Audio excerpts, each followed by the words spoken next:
NBR কর্মকর্তাদের চলমান অযৌক্তিক আন্দোলনে কিছু ব্যবসায়ীদের ইন্ধন থাকতে পারে বলে মন্তব্য করেছেন অর্থ উপদেষ্টা ডক্টর সালেউদ্দিন আহমেদ। সচিবালয়ে সরকারি ক্রয় সংক্রান্ত কমিটি বৈঠক শেষে অর্থ উপদেষ্টা বলেন, এনবিআর সংস্কার করা হয়েছে ভালোর জন্যই। শ্রীলঙ্কা আবারও রপ্তানিতে শীর্ষে।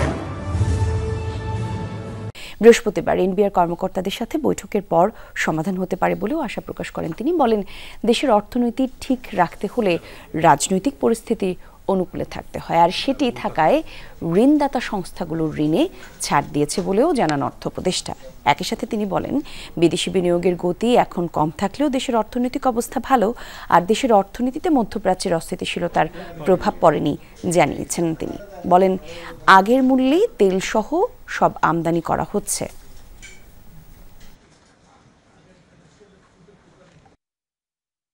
আগের সরকারের সময় কিছু সংখ্যক ব্যবসায়ী তারাই কিন্তু বেনিফিট হতো, ভালো যারা লেভেল প্লেইং ফিল্ড তারা কিন্তু ওদের ধারে কাছে যেতে পারতো না।